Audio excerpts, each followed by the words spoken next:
Hello everyone, स्वागत है आप सभी का मेरे यूट्यूब चैनल मनोरमा रे पे। धूप सहेली कविता, हमने पिछले वीडियो में धूप सहेली कविता को पढ़ा समझा। अब इस वीडियो में हम इससे जुड़े कुछ प्रश्न उत्तरों को हल करेंगे। तो चलिए देर ना करते हुए हम लोग शुरू करते हैं। तो आ जाते हैं हम लोग मौखिक प्रश्न पे। देखिए, इन प्रश्नों के उत्तर दीजिए। मौखिक है ये। किरण के रथ पर कौन आता है? तो कविता के अनुसार किरण के रथ पर धूप आता है। धूप पहेली सी क्यों लगती है? ठीक है, तो कविता के अनुसार कवि का कहना है कि धूप कभी अचानक से सामने आ जाती है, फिर अचानक से छिप जाती है, इसीलिए धूप हमें पहेली सी लगती है। कभी बहुत तेज धूप दिखाई देती है और कभी अचानक से कम हो जाती है कभी बादलों के पीछे छिप जाती है, इसीलिए धूप जो है कवि को पहेली सी लगती है। बादल के भीतर घुसकर कौन मुस्काती है? तो बादलों के भीतर घुस के, जैसा कि मैंने पहले बताया, धूप मुस्काती है, यानी चमकती है, खिलती है। ये हो गए तीनों प्रश्न। अब अगले प्रश्न पे आइए, लिखित प्रश्न पे, जिसमें क नंबर है, कलियां धूप का स्वागत कैसे करती हैं?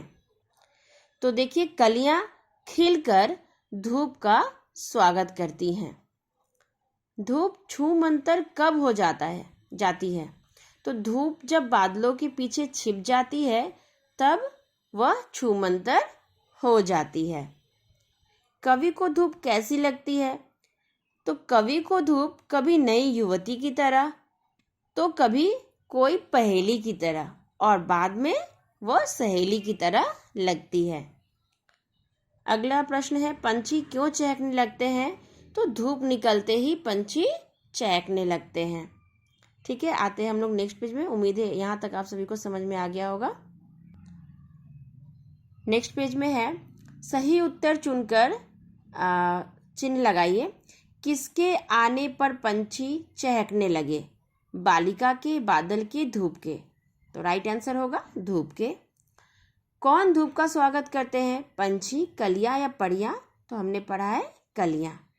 अब ये देखिए, धूप अपने उजाले से संसार में, वैल्यू बेस्ड क्वेश्चन है, धूप अपने उजाले से संसार में खुशियां बांटती है। आप खुशियां बांटने के लिए क्या क्या करेंगे? इस प्रश्न का उत्तर आप स्वयं करेंगे। ठीक है, आप अपनी खुशियां कैसे बांट सकते हैं, आप खुशियां कैसे बांट सकते हैं, ये टोटली आपका अनुभव होना चाहिए। तो ये आप खुद करिएगा, आप सभी खुद से करिएगा। भाषा से जो प्रश्न है वो कर लेते हैं। उचित शब्द लिखकर कविता की पंक्तियां पूरी कीजिए। आप कविता को पढ़ लीजिए, याद कर लीजिए और फिर ये लिख लीजिए। जैसे आई बैठ किरण के रथ पर, जो वर्ड मिसिंग है उसको लिखना है। स्वागत करती कलियां खिलकर, बिखर गया चहुओर उजाला, लगे चहकने पंछी सुंदर, इसको धूप कहो तुम मुझको, परी नवेली सी लगती है। ये कविता की ही लाइनें हैं। ठीक है, अब फिर से आप आ जाइए पेज नंबर 16 में। अगले पेज में चित्रों का एक एक नाम दिया गया है, उनके दूसरे नाम लिखिए। यानी आप पिछले क्लास में पर्यायवाची पढ़े ही होंगे, मैंने आप सभी को पढ़ाया था पर्यायवाची या फिर समानार्थी शब्द जिसका अर्थ समान हो। जैसे सूरज को हम लोग सूर्य भी कहते हैं, उसी प्रकार पेड़ का मैंने लिखा है वृक्ष, आप कोई और नाम भी लिख सकते हो, विटप, और भी पर्यायवाची पेड़ के बहुत सारे हैं। घर को गृह भी कहते हैं, गृह के साथ सदन, आलय भी आप लिख सकते हैं, कोई एक लिखना है। पक्षी को बिहग या खग भी कहते हैं। फूल को सुमन, कुसुम, ठीक है, पुष्प, आप तीनों में से कोई एक लिख सकते हैं, मैंने सुमन लिखा है। नदी को सरिता, तटिनी, तरनी, ये सब कहते हैं, मैंने सरिता लिखा है। ये कंप्लीट हो गया। जैसे यहाँ लिखा हुआ है, देखिए, आपके द्वारा लिखे गए नाम समान अर्थ दे रहे हैं, ये नाम क्या है? समानार्थी कहलाते हैं। अब है, देखिए, शब्दों के दो दो समान अर्थ शब्द वर्ग पहेली में है, ये वर्ग पहेली है, उसे ढूंढ कर लिखे। इसमें से इन पहेलियों को इनका एक नाम, जैसे संसार का एक नाम जगत भी है, यहाँ से ढूंढ के लिखा गया है। जैसे देखो यहाँ पे जगत, वैसे ही एक और ढूंढ के मैंने लिखा है दुनिया, जैसे दुनिया।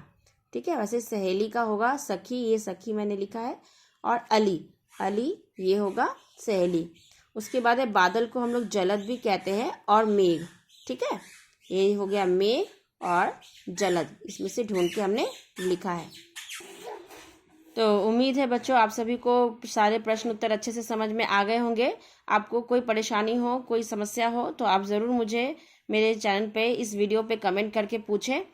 और अगर अच्छा लगा हो वीडियो, अगर आपके काम आया हो थोड़ा भी, तो आप ज़रूर मेरे इस वीडियो को लाइक, शेयर और सब्सक्राइब ज़रूर कर दें। आज के लिए बस इतना ही, मिलते हैं अगले वीडियो में। तब तक के लिए बाय एवरीवन।